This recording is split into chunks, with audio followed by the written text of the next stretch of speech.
హైదరాబాద్ విశ్వనగరంగా వ్యాప్తి చెందుతుంది. రోజుకు జాతీయ, అంతర్జాతీయ కంపెనీలను కూడా హైదరాబాద్‌లో పెట్టుబడులు పెట్టాయి. పెట్టుబడులు పెట్టడమే కాకుండా తమ కార్యకలాపాలు కూడా విస్తరింపజేసుకున్నాయి. దానితో పాటు మొత్తం హైదరాబాద్ అంతా కూడా బహుళ కంపెనీలంతా కూడా వచ్చాయి. దానికొక మణిహారంగా కూడా ఉంది. దేశంలోనే నంబర్ 1 సిటీగా ఇప్పుడు ఉన్నటువంటి పరిస్థితి కనపడుతుంది. ఇప్పుడు ఈ హైదరాబాద్ లాంటి మహానగరంలో మరో మణిహారం లాంటి సిటీని నిర్మించాలనేసి కూడా రాష్ట్ర ప్రభుత్వం భావిస్తుంది. ముఖ్యంగా ఏదైతే ఫార్మా కంపెనీ కోసం అప్పుడు 12,000 ఎకరాల వరకు కూడా రైతుల నుంచి కూడా గత ప్రభుత్వం భూములు సేకరించిందో అదే ప్లేస్‌లో ఫార్మా సిటీని కాకుండా ఇప్పుడు కొత్తగా నెట్ జీరో సిటీని నిర్మించాలనేది కూడా రాష్ట్ర ప్రభుత్వం నిర్ణయించినటువంటి నేపథ్యం కనపడుతుంది. సో రేవంత్ రెడ్డి గారు వచ్చి ఇక్కడ శంకుస్థాపన చేశారు. అసలు నెట్ జీరో సిటీ అంటే ఏంటి? అంటే ఇంతటి పచ్చటి పొలాల మధ్య ఆ సిటీని ఎందుకు నిర్మించాలనుకుంటున్నారు? ఎందుకంటే నగర శివారులో ఆ సిటీని నిర్మించడం వల్ల ఎవరికి ఉపయోగము? ఎవరికి లాభపడతారు?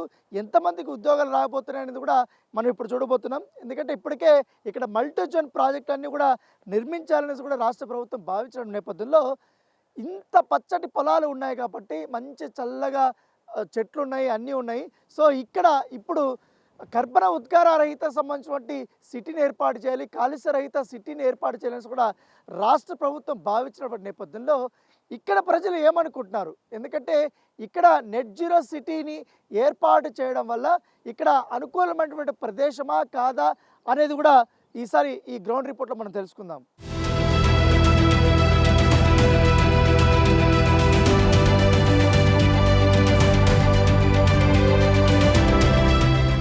సో ప్రభుత్వం చాలా ప్రతిష్టాత్మకంగా తీసుకొని నెట్ జీరో సిటీని ఏర్పాటు చేయాలనేసి కూడా నిర్ణయించడంతో ఈ మీర్ఖాన్పేటకు సంబంధించిన గ్రామస్తులు కానీ, యాచారం గ్రామస్తులు కానీ, ఇటువైపు పుట్ట కందుకూరు ఉన్నటువంటి గ్రామస్తులు పెద్ద ఎత్తున కూడా ఆల్రెడీ భూములు ఇచ్చారు కాబట్టి వాళ్ళు ఇప్పుడు కొత్త సిటీ రాబోతుంది కాబట్టి దాంతోపాటు ఈ ఫార్మా కంపెనీ కూడా ఇక్కడ తీసేసినటువంటి నేపథ్యంలో వీరు ఏమనుకుంటున్నారు? ఆ కంపెనీలు వీళ్ళు స్వాగతిస్తున్నారా? ఎందుకంటే ఎక్కడ కూడా ఈ గ్రీనరీని కానీ ఎన్విరాన్మెంట్ని కానీ డిస్టర్బ్ చేయకుండా సరికొత్త నెట్ జీరో సిటీని తీసుకురాబోతున్నారు కాబట్టి ఎటువంటి కాలుష్యం లేకుండా వీళ్ళు ఏమనుకుంటారు చెప్తాను. నమస్తే అండి. నమస్తే సార్. ఇప్పుడు ఏంటి మీరు భూములు ఇచ్చారు కదా అప్పుడు 12,000 ఎకరాల దాకా? అవును సార్. ఇప్పుడు ఈ ప్లేస్లో కాంగ్రెస్ ప్రభుత్వం వచ్చింది, కొత్త ప్రభుత్వం వచ్చిన తర్వాత ఫార్మా కంపెనీ తీసేసింది. ఇప్పుడు నెట్ జీరో సిటీ అనే పేరుతో ఒక సిటీ కట్టాలా, మల్టీ కంపెనీస్ అన్ని పెట్టాలా అనేది అని నిర్ణయించింది. ఎట్లా ఫార్మా కంపెనీ ఉండింటే బాగుండేదా? ఈ నెట్ జీరో సిటీ రావడం వల్ల మంచిది అవుతుందా మీకు? ఫార్మా కంపెనీ వద్దు సార్, ఫార్మా కంపెనీ వద్దు, క్యాన్సల్ అని చెప్పి రేవంత్ రెడ్డి గారు అప్పుడు ఎలక్షన్లు అప్పుడు ఊరూరు తిరిగి మా ఊరికి కూడా తీర్మానం వలన అదే మంత్రులందరూ ఇప్పుడున్న మంత్రులంతా బట్టి విక్రమార్క కానీ, సీతక్క కానీ చాలామంది కోమటిరెడ్డి వెంకటరెడ్డి కూడా వచ్చి పెద్ద ఎత్తున భారీ ఎత్తున మీటింగ్ పెట్టారు. ఒక తాన రైతు పొలంలో మీటింగ్ పెట్టి కూడా వద్దు ఫార్మా కంపెనీ రద్దు చేయాలి, భూములు ఇవ్వద్దని అన్నారు. పోయిన గవర్నమెంట్ బలవంతం చేసింది. బలవంతం చేసి నువ్వు ఇచ్చినా తీసుకుంటాం, ఇవ్వకున్నా తీసుకుంటాం, మేము తీసుకుంటాం అనే వరకు అలా ఒకరిద్దరు భయపట్టించి భూములు తీసేసుకుండు డబ్బులు కొంతమందికి వచ్చినాయి, కొంతమందికి ఇప్పటి వరకు కూడా రాలేదు. రాని వాళ్ళ పరిస్థితి ఏంది మరి? ఇప్పుడు ఫార్మా కంపెనీ మాకు వద్దు. మరి ఇప్పుడు రైతులం అంతా భూమి మీద ఆధారపడి ఉన్న వాళ్ళం షెడ్లు వేసినాం, ఆవుల షెడ్లు వేసినాం, కోళ్ళ పొలాలు ఉన్నాయి, మరి బోర్లు ఉన్నాయి, పైప్ లైన్లు ఉన్నాయి సార్. మరి మా పరిస్థితి అయితే ఇది పోతే మాకు ఏ జీవనం గడుపుకోవడానికి ఏది కూడా ఆధారం లేదు. మేము ఫార్మా కంపెనీ వద్దన్న సంతోషం, కానీ ఏదన్నా పబ్లిక్ ఉపయోగపడి మరి ఇంటికో ఉద్యోగం ఇస్తానన్నాడు గవర్నమెంట్. మరి ఇంటికో ఉద్యోగం కల్పించి అది జీవితాంతం బతకనికే పునరావాసం కల్పించి దాన్ని వాదుకుంటే మంచిది. పోనీ నష్టం జరిగిన ఈ బోర్లకు కానీ, పైప్ లైన్లకు కానీ, షెడ్లకు కానీ నష్టపరిహారం మాకు గట్టియాలి సార్. మేము రైతులం 1-2 ఎకరాలు నమ్ముకొని బతికిన వాళ్ళం, మాకేది ఉపయోగం లేదు. ఇది లాక్కుంటే మాకేం ఉపయోగం లేదు. మాకు మేము తీసుకున్నాం, అయిపోయింది కానీ రాని వాళ్ళకి డబ్బులు ఇవ్వాలి, ఇంటికో ఉద్యోగం ఇవ్వాలి. ప్లాట్ అన్నాడు, ప్లాట్ ఇవ్వాలి, ఎకరకు 120 గజాలు అన్నాడు, అది కూడా ఇవ్వాలి. జీవితాంతం ఇలా బతకనీకే దీన్ని కనిపెట్టుకొని ఉన్న వాళ్ళం కాబట్టి ఇంటికో ఉద్యోగం ఇస్తే చాలు సార్ మాకు. అది ఈ హామీలన్నీ అప్పుడు గత ప్రభుత్వం ఇచ్చిందా మీకు? గత ప్రభుత్వం ఈ హామీలు ఇస్తేనే మేము ఇస్తాం భూములు. ఫస్ట్ గవర్నమెంట్ ఏమన్నదంటే ఊరు దగ్గరికి వెళ్ళి పట్టలు కానీ లావాన్ని కానీ అన్నీ తీసుకుంటాం, మీరు ఇచ్చినా ఇవ్వకున్నా మీ అకౌంట్లో డబ్బులు వేస్తాం, కోర్టు చుట్టూ తిరగవలసి వస్తాయి. అంటే ఈ లావాను భూమి ఉన్నోళ్ళు మొత్తం పేదోళ్ళు, ఎస్సీలు, ఎస్టీలే ఉన్నారు. భయపడ్డారు. భయపడి ఏం చేసిరు, ఈ కోట్ల చుట్టూ ఎవరు తిరుగుతారు, ఏం చేసేది, ఒకరు ఎవరు అవసరాల కొరకు అట్లా ఇచ్చుకుంటూ పోయారు. అట్లా ఇక పక్కోడు ఇచ్చిందని నాదెందుకు, నాది ఇచ్చిందని పక్కోడికి అని అట్లా కొద్దిగా భయపడ్డారు. గవర్నమెంట్ అధికారులు మటుకు ఏం చెప్పారంటే, మీరు ఇచ్చినా ఇవ్వకున్నా తీసుకుంటాం భూములు, ఎట్లా తీసుకుంటాం అని భయపట్టించారు. అది మొత్తం ఇంగ్లీష్ పేపర్. అది మేము సంతకాలు పెట్టేది మటుకు మొత్తం ఇంగ్లీష్ పేపరే. అది తెలుగులో మటుకు లేదు, తెలుగులో ప్రింటే లేదు, మొత్తం ఇంగ్లీష్ వేసుకొచ్చి ఏం పెట్టారు అందులో. అది ఆడోళ్ళతోటి కానీ పెద్ద మనుషులకు, అప్పుడు వెనకటి పెద్ద మనుషులకు ఏ చదువు రాదు, ఏది రాదు, వాళ్ళకి ఏది పెట్టాలంటే పెట్టిన సంతకాలు అయిపోయింది. ఇప్పుడు మాకు ఇది విడిచిపెడితే మాకు బతికేలేదు ఇక. కాకపోతే ఏదన్నా పురుగుల మందో ఏదో తాగి సావడమే ఈ భూమి మీదకి వెళ్ళిపోతే, కానీ ఇంకో జోలే లేదు సార్ మాకు. ఇది మాకు ఆదుకోవాలంటే ఇంటికో ఉద్యోగం వేయండి, ఏదో ఇచ్చిరు అయిపోయింది, రానోళ్ళకు డబ్బులు ఇప్పియండి, ఇప్పించి ఈ నష్టపరం కట్టించి సెట్లు ఉన్నాయి, మేము దీన్ని ఇప్పటికైనా చూసుకొని బతున్నాం. మాకు ఆ విధంగా కట్టిస్తే న్యాయం చేసినట్టు అయితే రేవంత్ రెడ్డి గారు మాకు.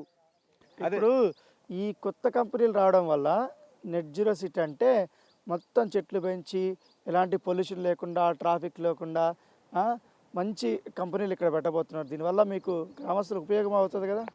నెట్ జీరో సిటీ అంటే మంచి వాతావరణం ఉండి, మంచి పబ్లిక్ ఏదంతా ఎఫెక్ట్ పడకుండా ఉంటే ఓకే సార్. అది మాకు ఓకే. అది నెట్ జీరో సిటీ అంటే మంచిదే. ఈ చెట్లు పెంచుకోము, మంచి వాతావరణం, పార్కులు అవి ఇవి చేస్తే మంచిదే. మాకు నెట్ జీరో సిటీకి ఎలాంటి ఇబ్బంది లేదు. కానీ ఇంటికో ఉద్యోగం ఇవ్వండి మాకు, ఇంటికో ఉద్యోగం ఇవ్వండి. ఎందుకంటే భూమికి వెళ్ళిపోతున్నాం, భూమి లేని వాళ్ళం అయిపోతాం. గవర్నమెంట్ లేని వాళ్ళకు భూమి ఇస్తానది. మేము ఈ భూమి ఇయ్యనంటే ఇచ్చినా ఇవ్వకుండా లాక్కుంటామని అంటే భయపట్టించి సంతకాలు పెట్టి రాలంతే, కానీ ఇంకో జోలి కాదు సార్ ఇది.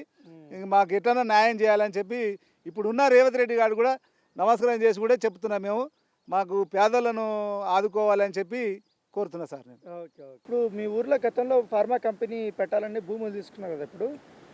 సో ఇప్పుడు ఆ ఫార్మా కంపెనీ కొత్త ప్రభుత్వం వచ్చి తీసేసింది. ఇక్కడ కొత్త కంపెనీలు పెడదామని చూస్తాం, మల్టీ జోన్ కంపెనీలు.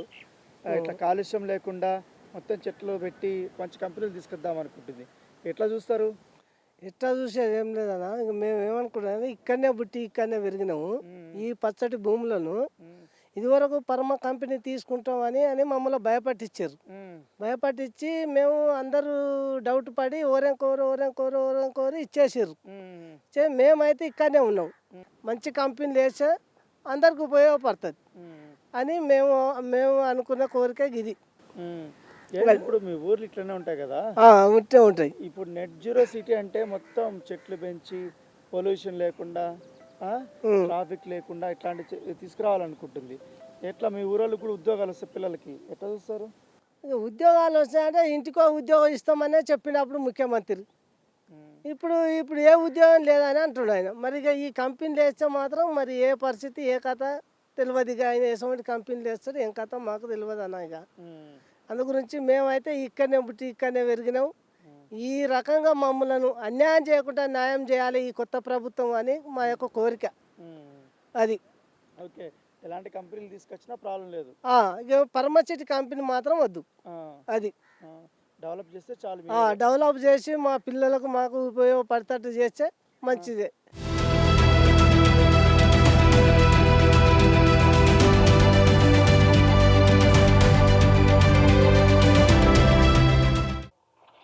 సో రేవంత్ రెడ్డి ముఖ్యమంత్రి అయిన తర్వాత చాలా ప్రతిష్టాత్మకంగా తీసుకుని స్టార్ట్ చేస్తున్నటువంటి ప్రాజెక్ట్ ఏదైనా ఉందంటే నెట్ జీరో సంబంధించినటువంటి సిటీ. ఈ సిటీ నిర్మాణం చేయాలనేది కూడా ఆయన సంకల్పించారు. ఇది సంకల్పించిన తర్వాత ఇక ఆల్రెడీ పూర్తి స్థాయిలో భూమి కోసం ఎక్కడెక్కడైనా ప్లేస్లు అనేక మార్లు కూడా ఆలోచించిన తర్వాత ఎక్కడైతే ఫార్మా కంపెనీ కోసం భూములను సేకరించారో ఆ ప్లేస్ అయితే కూడా చాలా అనువుగా ఉంటుంది. ఎందుకంటే ఫార్మా కంపెనీ రావడం వల్ల చాలా వరకు చుట్టుపక్కల ఉన్నటువంటి ఊర్లన్నీ కూడా చాలా ఇబ్బందులు పడతాయి. ఎందుకంటే కాలుష్య కూరల్లో ఇవంతా ఉండిపోతాయి. ఎందుకంటే కెమికల్స్ వల్ల కూడా వారు చాలా ఇబ్బందులు పడతారు, పంటలు పండవు, చాలా అనారోగ్యకరమైనటువంటి పరిస్థితులు వస్తున్న నేపథ్యంలో ఈ ఫార్మాసిటీ కంపెనీ ఏరియా నుంచి కూడా ఆయన తీసేసిన తర్వాత ఈ భూమిని యూటిలైజ్ చేసుకోవడం కోసం పూర్తిగా, ఎందుకంటే ప్రకృతికి సహసిద్ధంగా ఉన్నటువంటి ఈ ప్లేసు చాలా మంచి గ్రీనరీ ఉంది. ఎందుకంటే ప్రపంచమంతా కూడా కాలుష్య కూరల్లో చిక్కుకొని నానా ఇబ్బందులు పడుతున్న నేపథ్యంలో ఇప్పుడు నెట్ జీరో సిటీని ఇక్కడ నిర్మించాలనేది కూడా ముఖ్యమంత్రి తప్పించారు. దాని తగ్గట్టుగానే ఇప్పుడు మనం చూస్తున్నట్టు ఈ ప్లేస్ ఏదైతే ఉందో దాదాపు 57 ఎకరాలు. ఈ ప్లేస్లో ముఖ్యమంత్రి వచ్చి మొన్న పర్యవేక్షించారు. చూసిన తర్వాత ఇక్కడ నెట్ జీరో సిటీని ఇక్కడ ఏర్పాటు చేయడానికి చాలా ప్లేస్ కూడా అనువుగా ఉందనేసి కూడా ఆయన భావించారు. దానికి తగ్గట్టుగానే అధికారులకంతా కూడా ఆయన సూచనలు చేశారు. సూచనలు చేసిన తర్వాత శరవేగంగా కూడా ఇక్కడ పనులు జరుగుతున్నటువంటి నేపథ్యం కనపడుతుంది.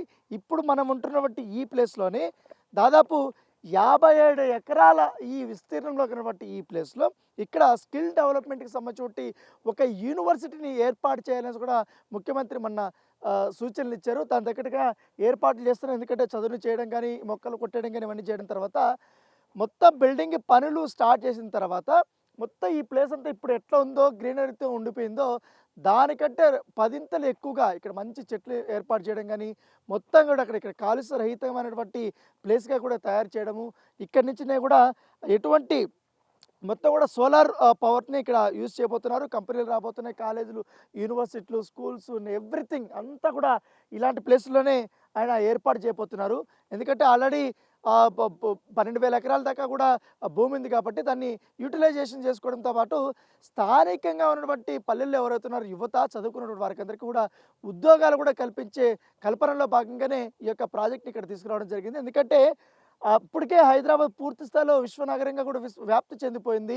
పెద్ద పెద్ద కంపెనీలన్నీ కూడా వచ్చాయి. సో ఆ కంపెనీలకంతా కూడా ఈ మొత్తం ప్రపంచవ్యాప్తంగా కూడా ఈ కాలుష్య కోరలో చిక్కుకుపోయిన నేపథ్యంలో హైదరాబాద్లో ఈ నెట్ జీరో సిటీని తీసుకురావడం వల్ల ఇది మొత్తం ప్రపంచవ్యాప్తంగా ఒక రోల్ మోడల్గా తీర్చిదిద్దాలనే తలంపుతో ముఖ్యమంత్రి రేవంత్ రెడ్డి ఉన్నాడు. కాబట్టి దాని తగ్గట్టుగా అనుకునే తడువుగా వెంటనే పనులు స్టార్ట్ చేయబోతున్నారు. ఇంక 2-3 రోజులు వచ్చి శంకుస్థాపన కూడా ఇక్కడ చేయబోతున్నారు. సో ఈ ప్లేస్ అంతా కూడా స్కిల్ డెవలప్మెంట్ సంబంధించినటువంటి యూనివర్సిటీ ఉంటుంది. తర్వాత స్కూల్స్ని ఏర్పాటు చేస్తారు.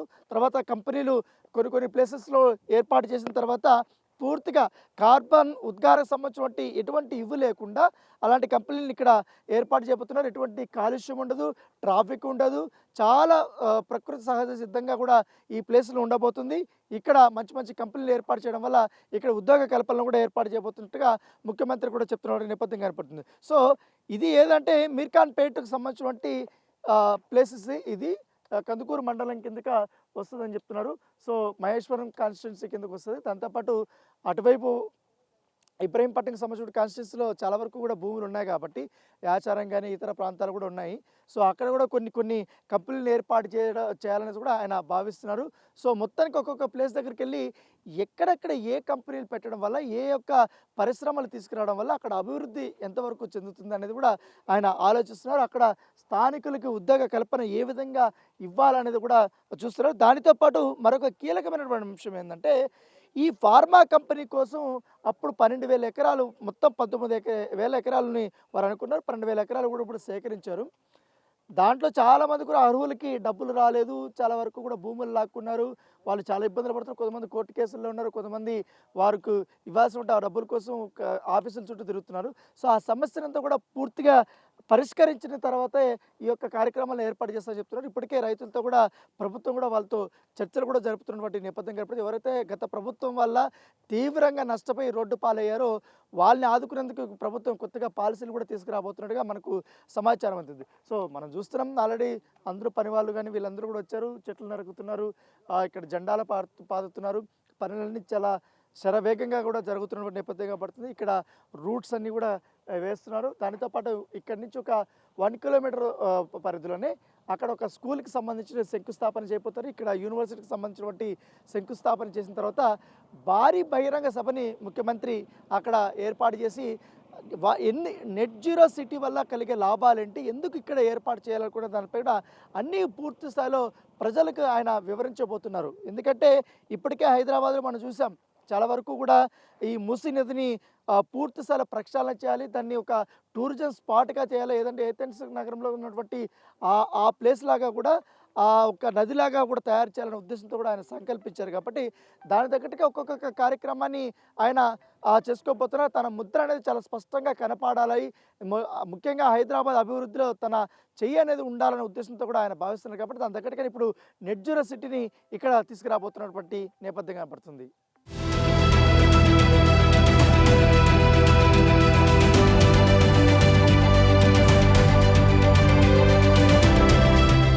సో ఏదైనా ఒక ప్రాంతాన్ని కాలుష్య కర్బన ఉద్గార రహితంగా తీర్చిదిద్దడమే ఈ నెట్ జీరో సిటీ యొక్క లక్ష్యం దాని తగ్గట్టుగానే ఇప్పుడు ఈ మీర్ఖాన్పేట సంబంధించినటువంటి ఈ భూములు మనం చూస్తున్నాం.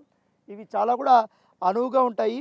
ఈ ప్రాంతంలో వెలువడే కర్బన ఉద్గారాలు కానీ ఇతర గ్రీన్ హౌస్లు ఈ వాయువులన్నీ పూర్తిగా పీల్చుకుని భారీగా చెట్లను పెంచి కాలుష్య రహితంగా కూడా ఇది మారబోతుంది. దీనివల్ల కూడా గ్లోబల్ వార్మింగ్ నేపథ్యంలో ప్రపంచవ్యాప్తంగా 25 నగరాలను కూడా నెట్ జీరో సిటీలుగా కూడా మార్చేందుకు ఆయా దేశాల ప్రయత్నాలు సాగిస్తున్నప్పటికీ కానీ ఇక్కడ హైదరాబాద్ విషయానికి వస్తే మాత్రం దాన్ని పూర్తిగా క్లియర్గా ప్రజలకు అందుబాటులో తెచ్చి చూపెట్టాలనే సంకల్పంతో రాష్ట్ర ముఖ్యమంత్రి ఉన్నారు కాబట్టి దాని తగ్గట్టుగానే ఈ మీర్ఖాన్పేటకు సంబంధించినటువంటి మొదటగా ఇక్కడ స్కిల్ డెవలప్మెంట్ యూనివర్సిటీ ఏర్పాటు చేయడము, ఇక్కడ స్కూల్స్ కానీ కాలేజెస్ కానీ ఇతర కంపెనీలు కానీ ఏర్పాటు చేయడము, ఇవన్నీ చేయడం మొత్తం కూడా ఇక ఎంత డెవలప్ అయిపోతుంది అంటే చెట్లు భారీ స్థాయిలో కూడా పెంచబోతున్నారు. మొత్తం కూడా గ్రీన్ సిటీగా కూడా ఇది వెలువడబోతుంది. ఎందుకంటే ఎటువంటి కాలుష్యం ఉండదు, ఎటువంటి ట్రాఫిక్ ఉండదు. ఇక్కడ పవర్ కూడా సోలార్ ద్వారానే యూజ్ చేయబోతున్నారు. సో ఇది మాత్రం కానీ స్టార్ట్ అయింది కాబట్టి ఈ మొత్తం నిర్మాణాలు క్లోజ్ అయిపోయిన తర్వాత ఇది అందుబాటులోకి వస్తే మాత్రం ప్రపంచమంతా హైదరాబాద్ వైపు చూడబోతున్నారు. ఎట్లా సాధ్యమైంది? ఎందుకంటే ముంబైలో సాధ్యం కాలేదు, ఇతర రాష్ట్రాల్లో కూడా దీని ప్రతిష్టాత్మక ప్రాజెక్ట్ని తీసుకున్నారు. ఎందుకంటే ఒక రాజధాని ఉన్నటువంటి ప్లేస్లో ఇది సాధ్యం అవుతుందా లేదా అని. ఎందుకంటే రాజధాని ఉంటే భారీగా కూడా వెహికల్స్ పోతుంటాయి, పొల్యూషన్స్, కంపెనీలు, కెమికల్ కంపెనీలు, ఫార్మా కంపెనీలు, దీనివల్ల కూడా మొత్తం కాలుష్యమయం అయిపోతుంది. ఇప్పుడు కనీసం కార్బన్ డైఆక్సైడ్ కూడా ఎంత ఇదవుతుందో మనం ప్రత్యేకంగా చెప్పాల్సిన అవసరం. ఆక్సిజన్ పీల్చుకోవడానికే చాలా ఇబ్బందులు పడుతుంది, అంత తక్కువగా ఉంది మొత్తం చెట్ల పెంపకం కానీ ఇదంతా కూడా. సో ప్రభుత్వం కూడా మొత్తం గ్రీన్ సిటీగా ఏర్పాటు చేయడము, సిటీ జీరో సిటీగా మొత్తం ఏర్పాటు చేయడము, ఇది నీట్ జీరో సిటీ ఏదైతే ఉందో ఈ ప్లేస్ అంతా కూడా అనేక ప్రాంతాల్లో కూడా ఇది అనువుగా ఉంది కాబట్టి ఇక్కడ అక్కడక్కడ పరిశ్రమలు ఏర్పాటు చేయడం, లోకల్గా ఉన్న వాళ్ళకందరికీ కూడా ఉద్యోగాలు కల్పించడమే ఈ లక్ష్యంగా పెట్టుకున్నారు కాబట్టి ఖచ్చితంగా ఇది సక్సెస్ అవుతుంది అనేది కూడా ఇప్పుడు ప్రభుత్వం కూడా భావిస్తుంది.